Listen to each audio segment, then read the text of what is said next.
childhood up, we have had to conform to a certain social game. And so we're in a constant state of competition. This is the secret. You can't make a mistake. Welcome, everybody, to Friends of Failure. I'm your host, Sam, and this is my co-host, Megan. Heyo. And at this point, it's probably not even funny, but I do want to introduce you to it's Sam and Megan again. We did it. Yeah, we secured the guest once again. I think it's funny because it naturally kind of happened this way due to schedule conflicts and, putting pieces together and functioning as participants of life. But I think it's funny because, it was like a 1, 2, 3, right? We didn't have to do like 1 or 2. It was like a little trilogy. And then, It's basically Lord of the Rings, but no budget. And it's not like Lord of the Rings. At all. No. I wish I knew the ending to Lord of the Rings. Something about a ring, guys. Somebody gets I'm gonna have to hang up. I gotta go. The problem was I watched the first one. I had a friend who was like, "Hey, dude, I can't believe you never watched it," which he was more into the like fantasy realm, like, especially with the medieval touch to it. Oh yeah. And I get why people are attracted to that, but I like more of the sci-fi, go down the rabbit hole kind of movies. Like I want to leave the movie kind of like my ears are bleeding. Yeah, my ears are bleeding because there was something that ruptured inside my So I watched the first one and I actually enjoyed it. And then I binge watched 2 and 3 back to back, and I hated it because I was sitting there for it's too long. I don't know. Yeah. 12 hours. Yeah. I mean, dude, more than 30 minutes and I can barely sit still. So that's on me. If you guys take anything from today's episode, Lord of the Rings, guys, there can only be one, right? All right. So, yo, how you doing? I'm good. Doing the things. Living the dream. Living the Vida Loca or whatever they say. It's from Shrek, so this is not like a cultural reference. Well, so it was a crazy weekend, a very great weekend. But before I get into that, last night I got to go see Deftones live. Something I've been waiting for since Christmas. I was gifted 2 tickets. So my brother and I went, and the first time I saw Deftones, it was at a place called the Republic in Hawaii. Damn. 10 years ago. My buddy called me and he goes, "Hey dude, I got tickets. We're going to the show." And I'm like, "Bro, we got to work, like blah, blah." And he goes, "I don't want to hear it." He's like, "We're going to the show. Like I'm driving, we're doing it. It's happening." I'm very grateful for that. It was a way smaller venue. So like the lead singer, his name's Chino. I talk about him like I know him. I don't know him. Best friends. Yeah, BFFs in my brain. But so Chino, several times with the way they have the music, he would, set up the drop and then he would dive into the crowd. And, he's not a small guy. Like he's a human being. And so this was a lot larger venue. I had pretty decent seats. Like they were comfortable. So I wasn't like mosh pitting or anything. But there's no stage dives. And I was like, that makes sense. It's been a decade. He probably doesn't physically want to do that anymore. But wow. 2 main differences for me was the Republic was so small.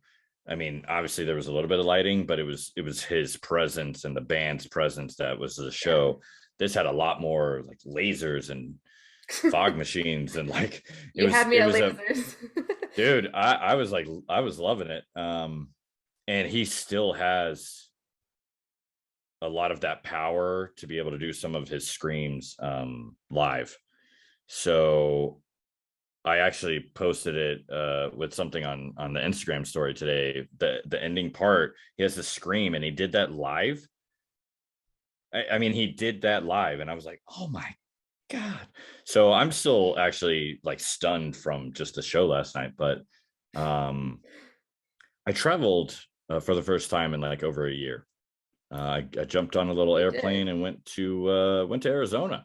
Did the thing. You Yeah, getting out and about. yeah, it was, it was nice because like the airports weren't super crazy. Uh, People weren't trying to kill each other because of masks or whatever other reasons. People were like circle pitting in airplanes. Mosh pitting in the airport. Yeah. Yeah. So that was kind of cool. We went the route where it was cheaper to go from here to El Paso to Phoenix. And so that was kind of weird because technically El Paso is in a different time zone than we are. Yeah, and I I had always forgotten about forget. that. I forgot they had an airport, honestly. Like, I don't think I've ever been through there. So, probably an interesting layover. It was quick. It was quick. It definitely is a small Yeah. little spot, but it got the job done.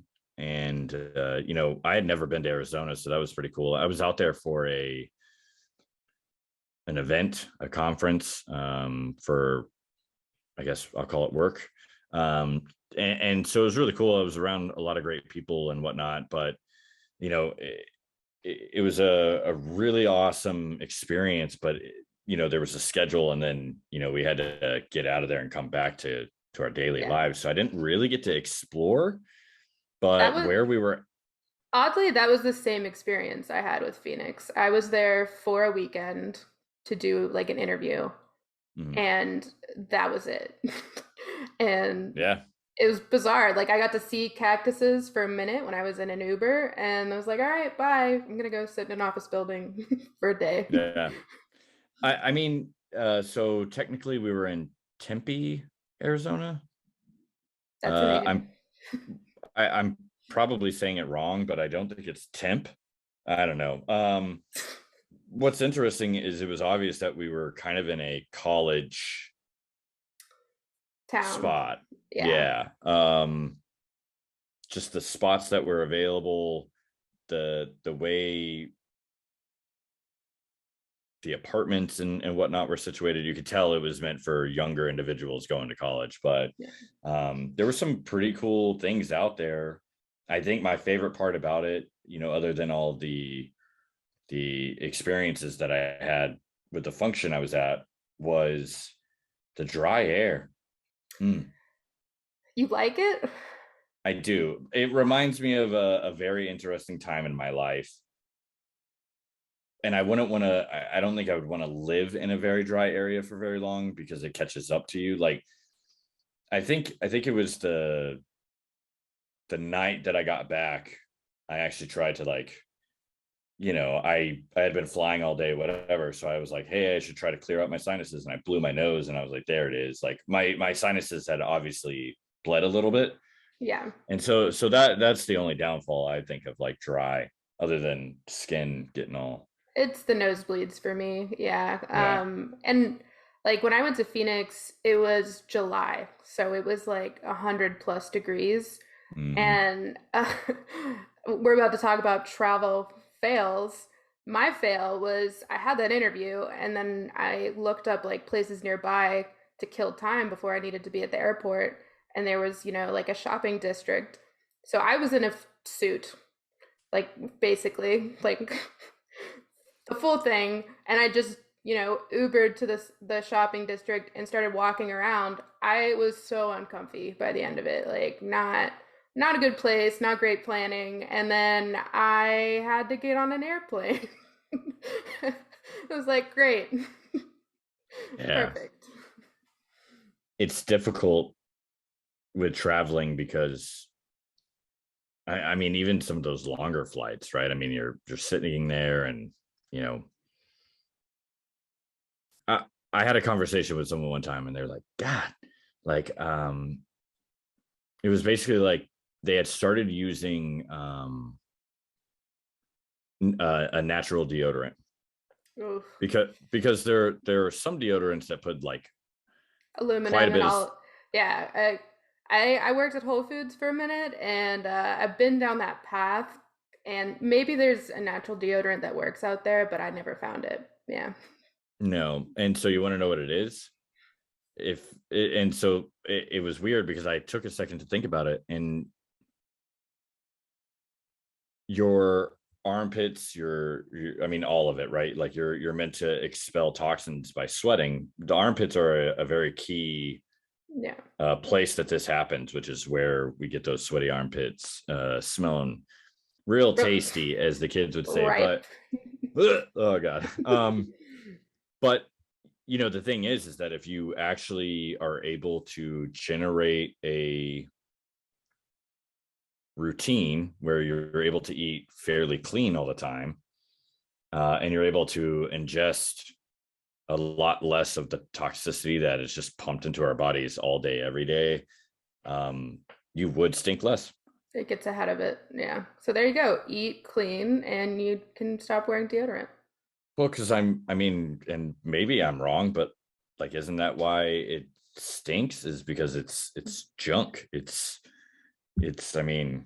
sounds right. I'm not a scientist though, so I tried doing a natural deodorant for a little while, and I just don't do antiperspirant. I don't do the one that's supposed to make it to where you don't sweat. Like, I just do the one that your sweat and the deodorant mixed together.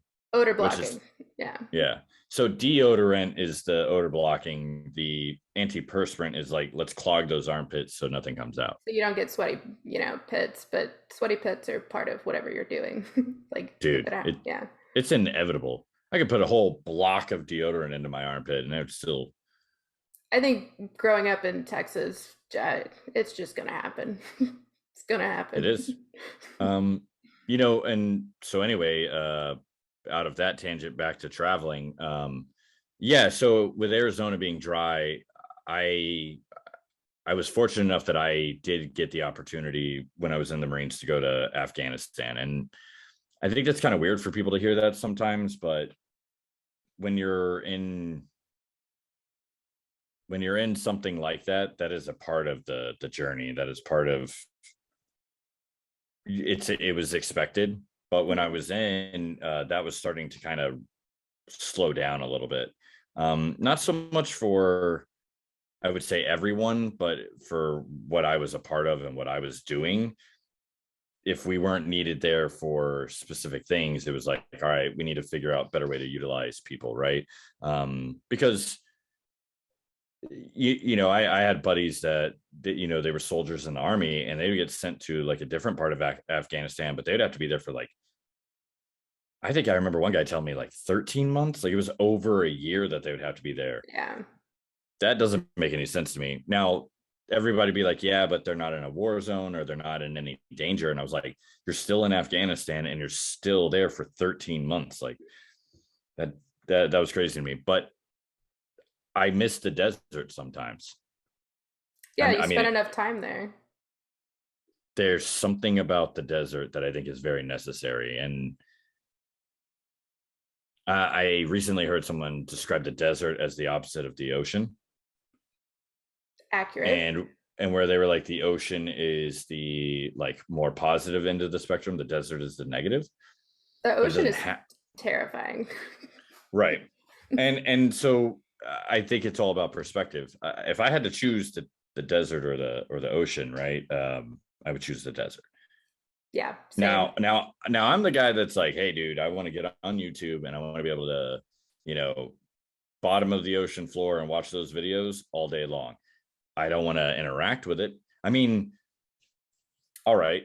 So the very first time I ever got on a plane was like 2007. A buddy of mine goes, man, I haven't seen you since high school, whatever it was. It had been like maybe 6 months. And I was like, well, what are you up to? And he's like, I'm actually about to go to Hawaii because there's like a wedding or whatever. I was like, dang, dude, I wish I could go. And then he basically was like, well, I could ask my family out there if they would let you stay with us, but do you want to go? And so I jumped on a plane. I got to go Hawaii for the first time, which, hindsight, I didn't have any idea that I was going to join the Marine Corps and then be stationed in Hawaii. So it was cool to see it from the locals' perspective and then I guess from the military perspective, even though the military perspective is a lot of people hate you. um, if you're stationed on that island. I don't blame them. Anywho, so like that was the first time I flew, and that was like the last time I had flown. And then I joined the Marines, and I like traveled everywhere. Yeah. So I got to go to like the desert in 29 Palms. Wow, the desert in California, which was 29 Palms, and that to me, it gets old fast. But I kind of get the allure of it all. Yeah, I don't think I could live there, but like we went to White Sands in New Mexico, Oh yeah. and that was fucking amazing. And I think what solidified it for me, because it was a very long road trip. So up until that point, I was probably like a preteen, and I was not having it. It's a boring drive if you're a preteen, and there's not, smartphones. It was not fun. And then we got Mm. there, and they're like, "Hey, so here's some pretty sand dunes. They're very white. Here's a sled. Go down it." And you're like, "Really? This is what we do here?" And they're like, "It's pretty much all you can do here." And it's fucking dope. It was really cool. And my parents were big on like traveling when we were young, and it was a lot of mundane driving or stuff that was very boring to a child, and then cool shit. And eventually you learn that's, kind of life in a way. Like sometimes you're just driving, but then you get to do cool shit, so it's worth it. I've always wanted to go there, mostly because I want to sled, but It's yeah, I'm a sledder in general, even with snow. Like I've never snowboarded, never skied. Give me a sled. That sounds yeah, right in my like my speed. it's the one that I think requires the least amount of balance, which is why I think I'm all about it. Um, I, so I remember like we got to Afghanistan and I got out and I remember feeling like I was in a scene from like Star Wars because I mean, the ground itself seemed foreign to me. Like every step you would take, there'd be these little poofs of dust because it was so Yeah. whatever, right? And just the way the mountains were, and I think one of the really important parts of traveling is at first it was all about the experience. Go somewhere and experience something different. But like you go to Hawaii, yeah, there's a lot more green and tropical out there, but all the cities, it's just another version, right? Like Yeah. Dallas, Texas, Honolulu, Hawaii, like it's all really the same thing in terms Yeah. of like a downtown structure. And eventually figuring out that these spaces, I guess within places, can be very important to the shift in perspective. But I also don't, it's like if you want to learn something, you don't read a book and then put it down and never read it again. You probably need to go over it in multiple ways or whatever.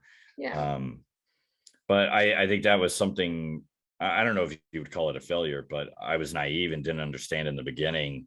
And now when I travel, I try to be way more open to the opportunity of, oh, wait, like we're about to go sledding on these like white sands, like, okay. Or, I've had some unique opportunities that I wanted to have expected because downtown environments freak me out. I feel like no one's paying attention and going way too fast all the time. Well, yeah, as a pedestrian, like I recently went to New York, and they don't care if you live or die, obviously. Like you've seen even in movies, that's how it's portrayed. But literally, like walking down the street, you're like, I am in danger.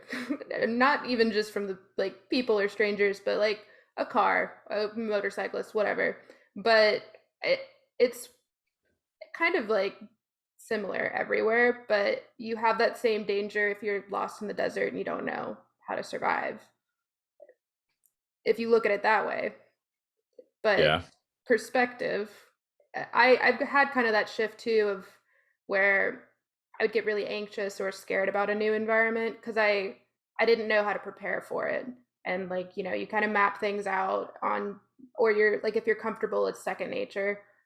But eventually it was more of like, it's worth being uncomfortable. It's worth not knowing what's going to happen. It's actually more exciting if you let that kind of roll out.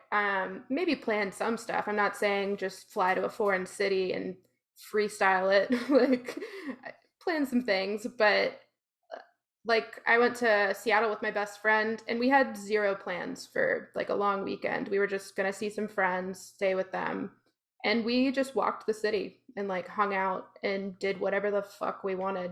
And it was great. It was wonderful. Zero stress because we didn't plan anything. There was nowhere to be. Like, we just had some things like, oh, it'd be nice if we saw that. And then at the end of it, we saw some of those things, not all, and it was good.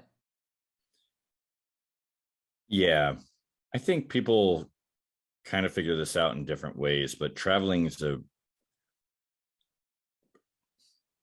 in my brain, I kind of look at it as a fast track to realizing that control other than the control of self is a complete illusion. And we all have this generic banter that we all learn.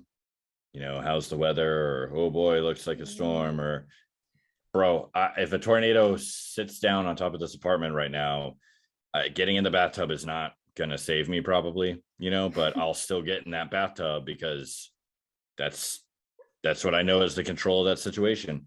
And as I try to develop more responsibility strictly for myself, I figure out that no matter how my brain tries to rationalize the concept of control, the only actual control is of the self. And even then, that's a whole battle because, like, in some cases, you need some assistance, right? Well, assistance, or you're blind to some of it too. And you're just not going to see what you're failing at or what you Right. missed. Yeah. So one thing that I used to try to force things, and one thing that I learned was if you're going for vacation or to explore a new place on the planet and you plan out like a crazy schedule and you're more busy than you were when you're in your And day your to day, date, yeah. you're going to go back and you're just going to be messed up. And so I learned two things I learned. One, especially if you're going to be there for more than 2 days, you should take a day to just enjoy doing nothing. Like my brother and I, we went to New Mexico in 21, and the whole goal was like, let's get to Carlsbad Caverns, check it out, and then after that, it was kind of do what we want to do. Yeah. And the reality is there was still a lot of things in New Mexico that they hadn't figured out how they were dealing with the COVID shift, trying to find the new norm or whatever. Yeah. And dude, at one point, like, we were just kind of going. I mean, like, ever since that trip, we talk about all the time of trying to allow yourself to go with the flow. Yeah. Because there is a natural flow of energy that's happening around us all the time. And if you can hone in on it or recognize it, it's one thing to, hey man, like rents do, and you're like, I'm going with the flow, and then you don't pay the rent. You're like, it'll work itself out. Yeah, I think it's not what that means, No. I think of Finding Nemo. Weird reference, but like the current scene where the turtle, is there. And have you seen Finding Nemo? Am I explaining it?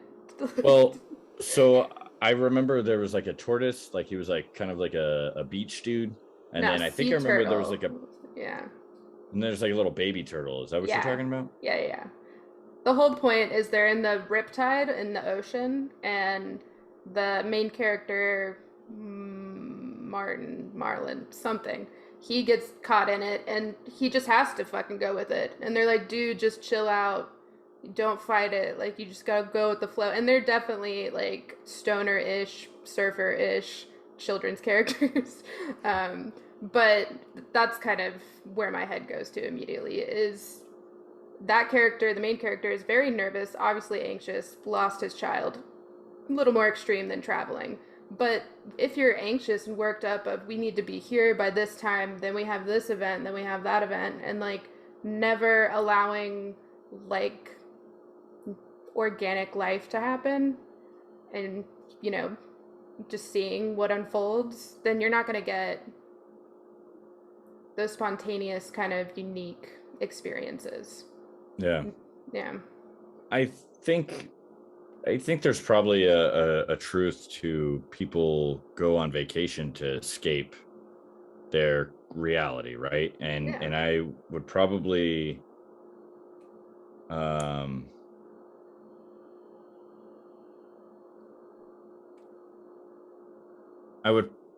argue that it's more people than not that when they go traveling, it's because they want to escape. And so what happens is that you can't escape yourself, and the self is where like that's probably, and I guess that's why I keep saying it over and over, is from all the traveling I did, it just reiterated that, like, if you're really depressed and you're like, all right, I'm gonna go to Europe and I'm gonna escape reality, whatever, you depressed is the one going to Europe. Have we talked about the Adam Sandler SNL? Yeah, so that's what it was. I did it on an episode. He's like, hey, just do me a favor, and you know, if you're really upset with whoever, don't come here and think that you're not gonna be upset. You're still gonna be upset 100%. I'll save you the money, because he was like a travel agent just trying to be realistic with people. Like, hey, you're still gonna be sad if you're sad in Europe. Yeah. Like I don't sit down and religiously watch SNL, and there are a lot of people that always do the whole thing of like, well, if it wasn't this cast from this time, it's not good anymore. I would argue that all television is absolute garbage. So if you get that out of the way, just go with there are little. I mean, I don't think there's a genuine purpose in our lives to have it. Do I still enjoy it? Yes. But I think that, and if there was a such thing as a utopia on this planet, I don't think TVs would be there. I really don't. So anyway, the SNL skit, right? Just polarizing comment and then moving on. Yeah. Well, so Adam Sandler had like jumped on, for, I think it was because he was doing that Something Gems movie. That was supposed to be Uncut Gems. It was supposed to be like it was supposed to be like a really intense movie, but I got like 2 seconds into it, and his accent that he was trying to do, I was like, I'm not going to be able to listen. Yeah, I'm not going to be able to listen to that for a long time. So I think he went on SNL, which was like, oh man, like he's returned, right? And so I was happy to see he had a couple of skits that it had like his vibe to it, because sometimes the comedians and stuff go on there and you can tell that they kind of just went with the humor of whoever's writing the show. Yeah. But yeah, so finding the flow and being able to just chill out. Well, to kind of let it happen in a way, and we kind of just said, if you're sad here, you're going to be sad there. But that doesn't mean that, like, say you want to take a solo trip, or say you are trying to break out of a routine with someone else and you schedule a trip with that intention. Like, you're going into it like, I'm going to explore some things. Right. Some of it's relaxing, some of it's deep, some of it's in the middle. But, like, I follow this TikToker, and she moved to Scotland, like, on a whim. Not saying to do that, but also saying it's a dream. It sounds great. But she very much, like, from her content at least, went there originally as a vacation to kind of find herself and do those things and escape, like, her day-to-day life in the U.S. And then came on some realizations and found out, hey, I can actually make this happen. And started finding, a career path and the right visa, and like putting the pieces together and letting it flow into what it is now, which is her living in another country and being happier, because she wasn't happy with like her old life. So it can happen in various ways. I'm not saying that's everyone's truth, that because there's the other thing of just because you traveled somewhere and you liked it doesn't mean you would like to live there. There's a difference. And I always say that about Hawaii. Yeah, there's a reality behind that because Hawaii has a price tag along with it. Plus, I'm sure a bunch of other things. Well, like for me, living on an island just doesn't make sense to me because I don't own a plane, which that doesn't make sense either. I get that, but I I mean, I'm the guy that I drove back from a wedding in California for 19 hours. I just did 19 hours straight. Like, was it fun? No, but it was a thing that I did, and I was grateful that I had the ability that if I wanted to drive for 19 hours, I could. On Hawaii, I think you can drive around Oahu in less than 2 hours. Yeah, you'd need a It's some. It, boat. I just see you in a canoe, like out into the deep ocean. do you notice how I went instead of saying, "Hey, I could just own a boat and try to travel back"? I was like, I have to have a plane because I'm not getting on a boat. I hate boats. You don't have to talk me into that one. I'm all, if you like cruises, fucking go for it. Good for you. I've heard it's like a great time. I'm gonna I try it. I would have to be talked into it. Dude, think I about it. Here's my plan, right? So I've flown to everywhere that I've traveled to, except for uh, instead of going to Afghanistan a second time, we did a whole workup. We got ready to go, and they're like, "Hey, we're not going to Afghanistan." And what's funny is most of us were pretty upset about that. One, we were working up to it, and then all of a sudden, for whatever reason, they shifted it. Worked out great for me because I ended up going to Okinawa, Japan, and then I got to go to like Fuji. I got to go to Tokyo. I got to do some really cool stuff I I want to go. Like I'm not gonna lie, I look at those flight prices constantly. Like just for wait, Tokyo. any of it, any like Japanese airport that can just get me there and not cost like a fortune. But I mean, pick one and then create the fortune to pay the cost, right? Or learn to teleport. credit card, got it. So I had to get on. I have no idea what kind of transport this was. I'm pretty sure they called it like a HSV, which probably just stood for like high speed vessel. Like it's not even like a technical, but it was this giant boat, and it was big enough to put like vehicles on it and a bunch of equipment, weapons, all that stuff, and like boom, it goes. And I learned that being on a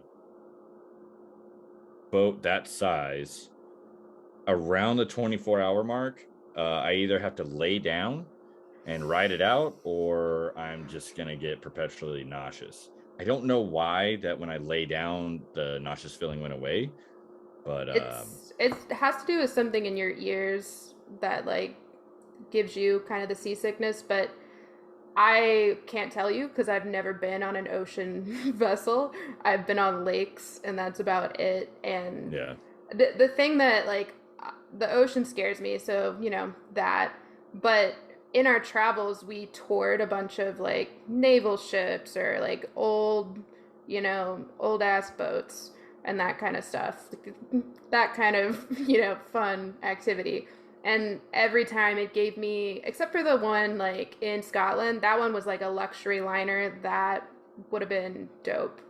But the other ones, it's just like a bunch of metal and like it just feels very confining. I'm sure a cruise is not the same as like an old Navy vessel, a little nicer, I've heard. But I would get claustrophobic, and the only place to go is water for miles. And I guess it goes back to the control thing. Like, I can't control a boat. I can't control a plane, but the boat seems worse for some reason.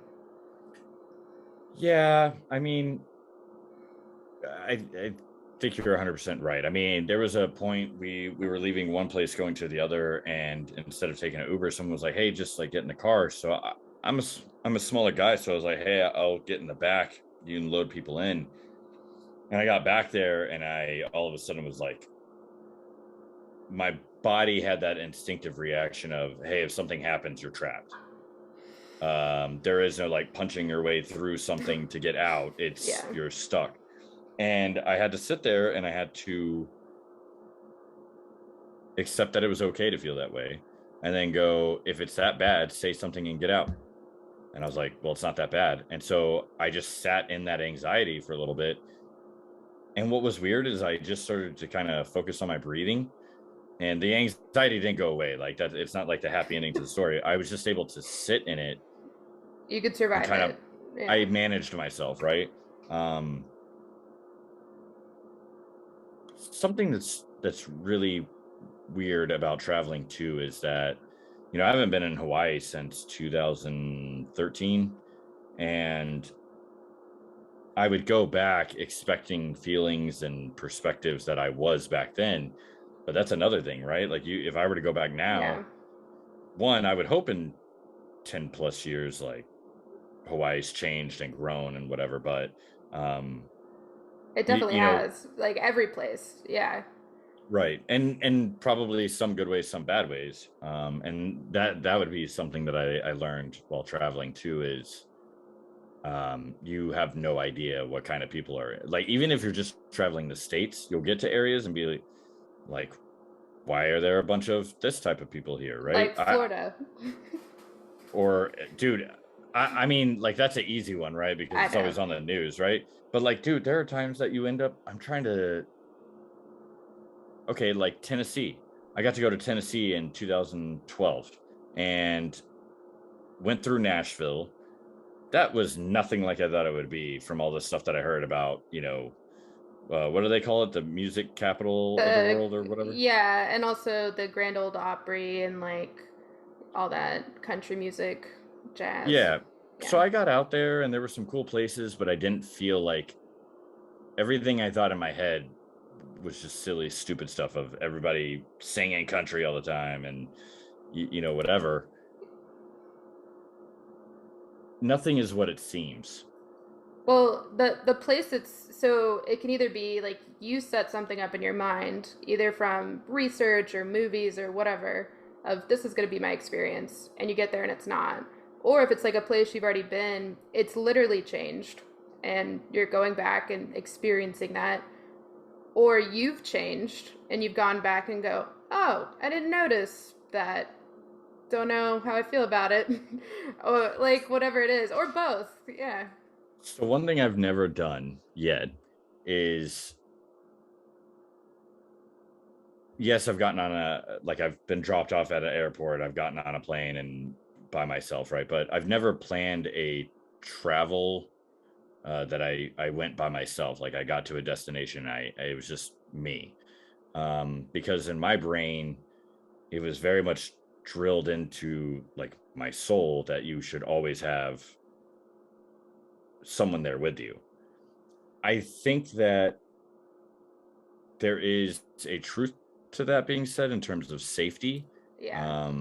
Because one person gets snatched up and the other one doesn't, at least the other person can try to find a group of people to come looking for you, right? Or like if just something happens and you're in a foreign hospital, like there's someone there and you're, yeah.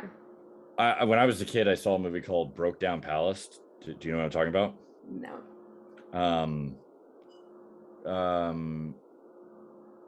Kate Beckinsale and Claire Danes, I believe, were the two, like, female leads. They were the main characters.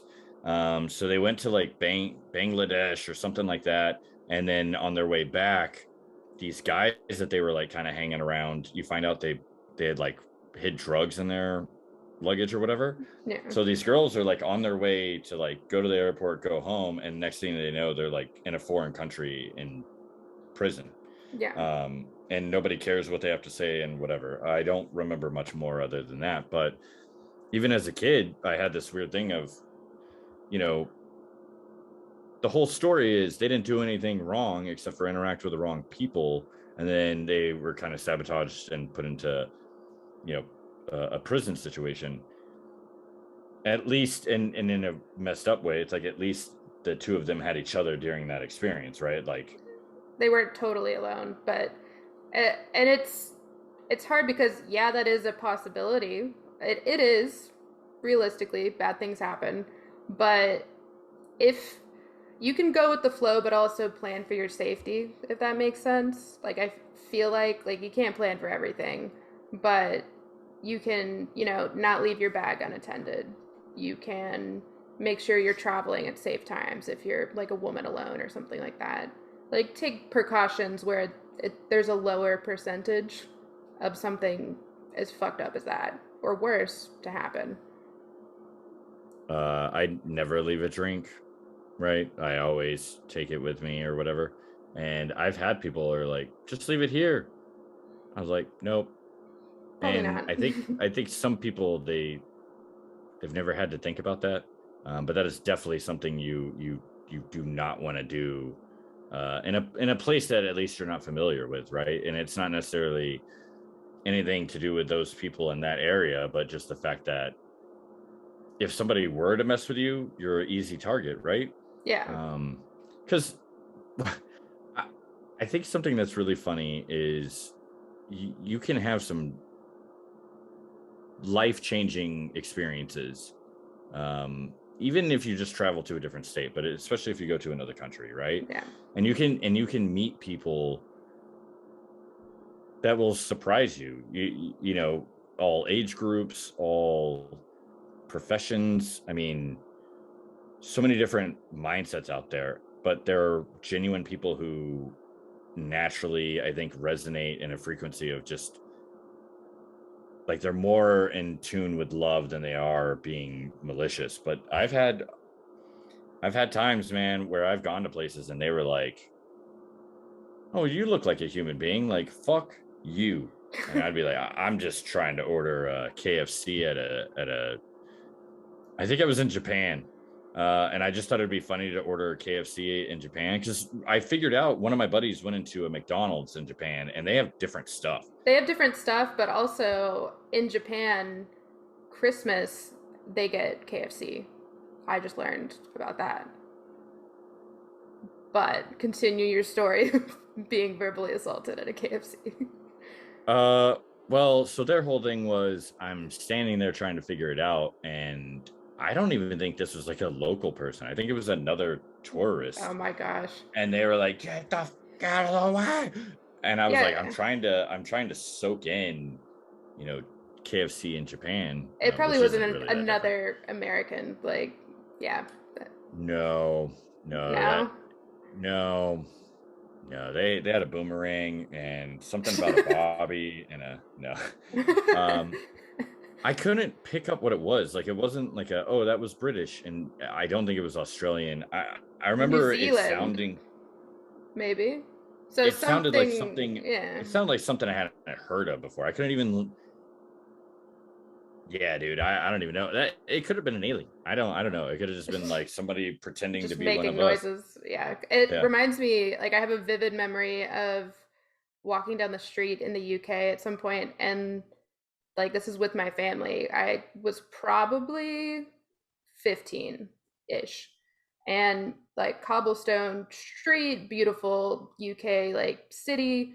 And then a dude in a fucking tracksuit started walking towards us, and he just started yelling shit. And my parents just quickly taking us into the nearest shop, which was like a Turkish coffee shop, and they're like, "We're having coffee now." That's it. Going It's with the 4 flow. 4 p.m. having coffee. We're gonna sit in here until he passes. And he just walked past the window, still fucking like screaming down the street. Like, That happened in Arizona Sunday morning.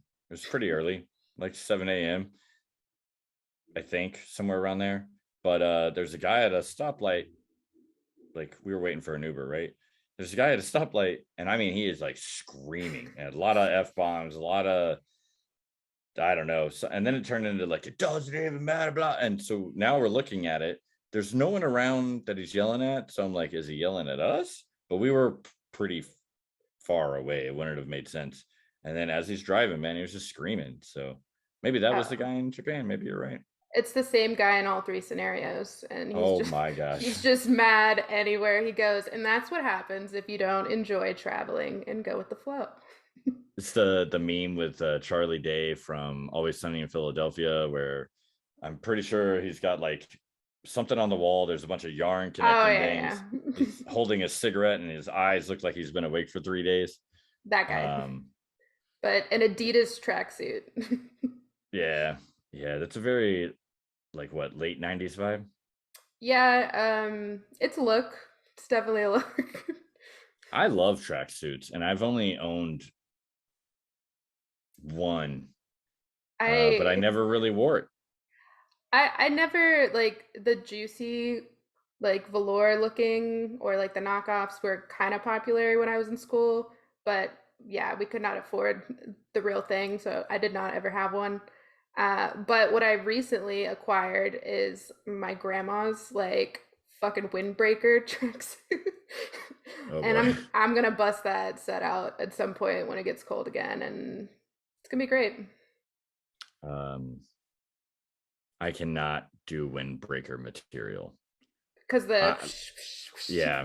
Uh, and people are like, oh, you don't like the style? No, I can't be around it. I literally will leave a room. And one time, one of my friends thought it was funny, so he's like, hey, I'm gonna wear a tracksuit, and I was like, hey, dude, I can't. Like it makes my skin crawl from underneath. Um, I and it was wants gonna to. make a joke about like wearing it next time we hang out, but I would.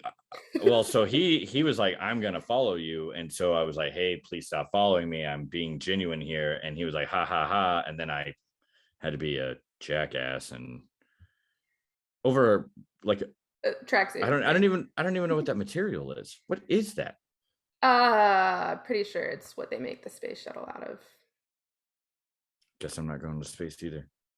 Yeah, no spacesuit because it Dang. just goes in the vacuum of space. Just I wish I understood why it does that. I don't know if maybe I have no idea. it's basically plastic, but in cloth form. Like, yeah. Yeah, but that noise. There's no logical reasoning for what it does to my. Uh, Everyone has that noise. If I like have tennis shoes that squeak when I walk, like on certain floors, I go like insane. I cannot do it. I either throw them away or like wear them hiking a few times on like gravel and dirt to get rid of it because it's like a single squeak and I'm like I can't work out. I'm done. I can't. I get it. Um, I definitely will bail on a pair of shoes if I can't get the squeaking to stop. Sometimes it's just like weird places. Like I've noticed it was always like federal buildings, but somehow the way they wax the floors, you could be barefoot and your foot would make the squeaking sound. Yeah, you could have sandpaper like flip flops, and it would still just be like squeak, and you're like, "What the fuck?"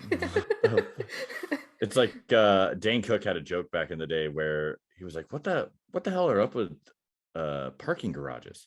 Somebody would be going like 2 miles an hour making a slight turn, and it just sounds like someone's Yeah, drifting in a 1970s police chase. it's Oh man. echoes, man.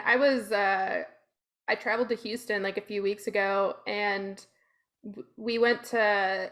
It's basically an old post office from the '80s that someone bought during COVID. It like was condemned basically, and they made it into a food court, kind of like a Japanese style food court. And Ooh. then the rooftop is like a park, which is amazing. But the building's massive, and my friend was telling me that it was built like around the Cold War, and they had like basically telephone built into the not like a literal telephone but like cups, the game telephone built into the tubing of the whole thing so they could like whisper shit or be like so and so's a commie and like that kind of stuff. And I was like, maybe you're right, but also really in the whole design of a building. But there were little openings and stuff. I don't know what the point of that story was, but it was just a bizarre Unique. experience. Yeah. Well, I assumed that the floors were squeaky, and They were squeaky and yeah, that place was a trip. That was one of those things where like I had no plans. I was just gonna meet up with a friend. We went to a random place and was fucking dope. Uh, I lived in Houston for nearly 20 plus years, never found anything that cool. And that's not a dig at Houston, but like I was like pleasantly surprised going back and finding something like that. For sure. Yeah. That's why it's good to go back. I've always had a dream of buying a well, honestly, I guess it doesn't matter, elementary, middle, or a high school building that is no longer in use. And I love the idea of turning it into like if it so my high school that I went to right after I left, they tore it down essentially and like redid it. There's still, I think, a little bit of the original school there, but it just looks like a Basically. prison. Yeah, it honestly looks like a prison now. It's kind of crazy. Um, but if I were to like take my old high school layout or whatever and like cut the building in half or put it into sections, I mean, I think that would be 4 really awesome games of paintball. I was waiting to see where this was going, and Yeah, it was a surprise. it's always been that. Like I've always wanted to buy like a school and turn it into a paintball kind of arena. But I also think it would just be cool to buy like an old bank or somewhere that has like a giant vault and then just have that. Well, like I get really into HGTV. I don't know what was wrong with me as a child, but like I liked seeing houses and stuff. The favorite shows were the ones where they took those kinds of buildings and then made it into a house, like a Hmm. bank into a house, or they put their fucking clothes in the vault and they're like, haha, we showed dinner guests and like that kind of stuff. Or like a fire, like an old firehouse, and they're like, yeah, there's a pole, we don't use it like for that, but it was always cool to see something repurposed. I thought you were gonna say apartment buildings and then the paintball, and I was like, oh shit, okay, I see it. Be a That'd be bitch to nuts. clean, but Yeah, I haven't gotten into logistics about it. I mean, it's really interesting because as I I've always been a social butterfly.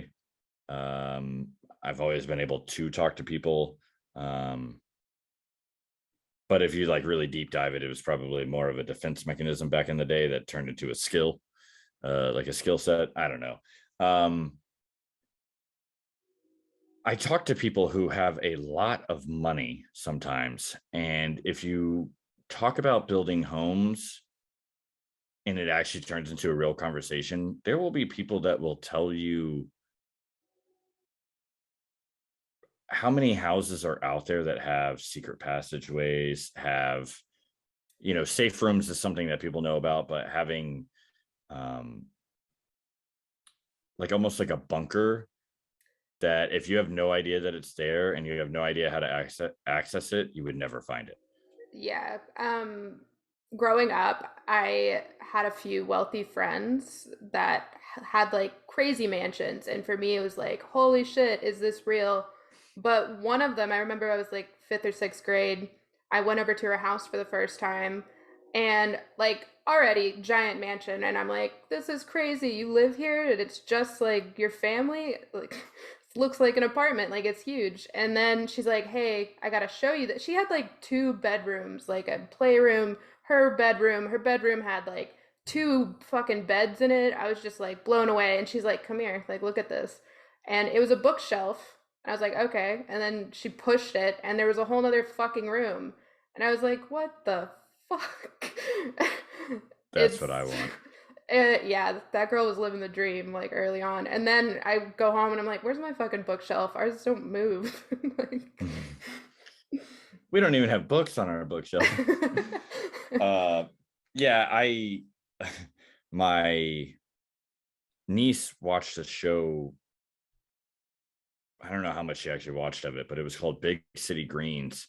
And there's this main character. I'm pretty sure his name is Cricket, but he is basically a direct representation of me as a child, like a hillbilly ADD nut job, which I did really well with that. But his best friend, apparently, they're super wealthy and have a mansion. And so you get this kid in there who's just like, and he's at this mansion. And I was like, I don't know if that's how I would have acted.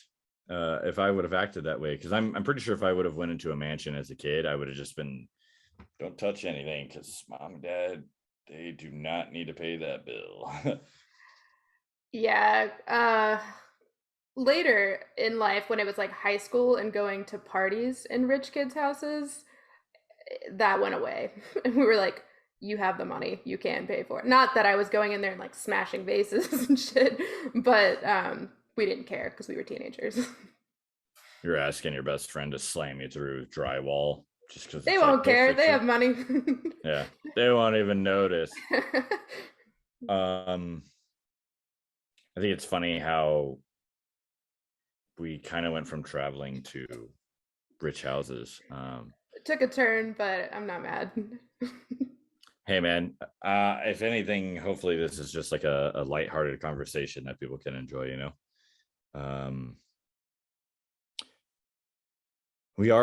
I think we are about to go back into the realm of your regularly scheduled programming, so that's cool. Dude, it's been weeks since we've had a guest. Oh my god. It is weird because I mean, and we book out, so like I don't think we've ever allowed ourselves the space to do 3 in a row since maybe the very beginning. Which like we're coming up on a year and like 2 months ish. Yeah, summertime. Yeah. So I think it's good to do every once in a while. It's kind of nuts to think about. Yeah. Time flies. I'm assuming for like the 1 year episode or whatever, it has to be the failures of the podcast and like trying to figure it out. I mean, probably like we got to eat our humble pie or whatever the thing is, our failure pie. I think what I'll do is I'll plan to try to go back and watch like a couple of the first episodes.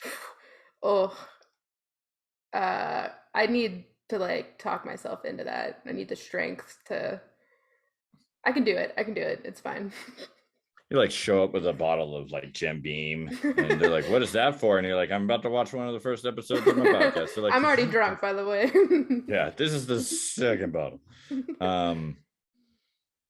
Dude, cool. I enjoyed it. I'm excited to see what's next. You know what I mean? We gotta just go with the flow.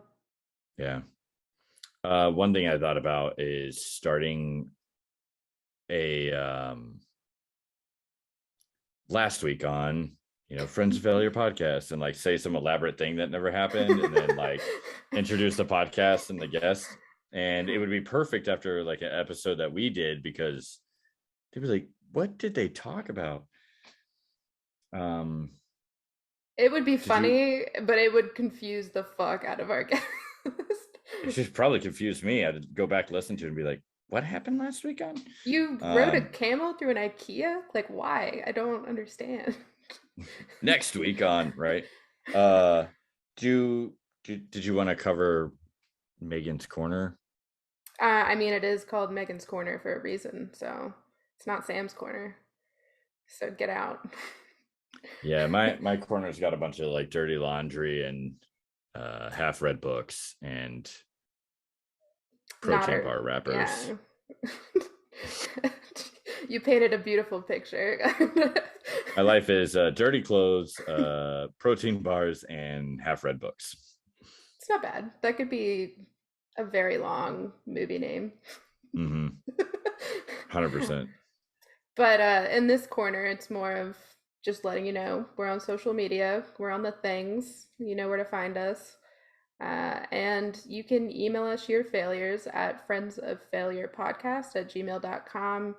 It can be light, like this episode. Tell us how you failed in travel, you got trapped at an airport, you lost a child. Probably not that one. No, like you found the child after, like that happy ending. You could tell like the story that we had where we accidentally melted crowns in the back of a PT Cruiser back in the early 2000s, and just returned the rental with a napkin over it. If you had the same exact experience or whatever, I don't really care. We're going with I'm the pretty flow. sure I rented that PT Cruiser in 2000. Full circle. In 2012, I got the reckoning of those crayons. Oof, yeah. We were scared about that one. They make so many threats when you rent a car. Yeah, and then we never heard, like, my parents were like, if we have to pay for that, like, you're gonna be in trouble. And then they never said anything, and we were like, we got away with it. It's great. Your parents had to pay like a $3,000 bill to get crayon wax out. Maybe it melted again and evaporated or something. I don't know. Yeah. I kind of imagine wax not being that hard to clean up, but that's obviously coming from a guy that's never had to clean up wax anything. So Yeah, I couldn't tell you. Honestly, just throw the whole PT Cruiser out. I don't know why they were ever a thing. They're not. They don't need to be there. Just get rid of it. I have no idea of even why. I have no idea. I'm not going to look into it either. I don't want to know why. Well, awesome. Everyone listening, I hope you enjoyed, and we both are grateful for the support and the listening that you just did. So we will leave you as we like to leave you every time, and that is, life is happening for you, not to you. So go do something. Travel.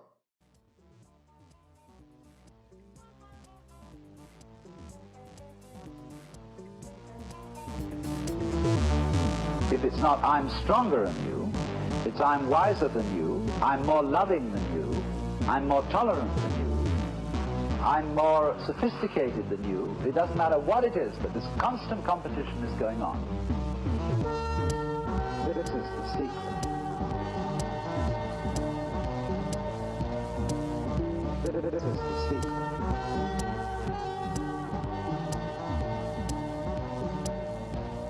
You can't make a mistake.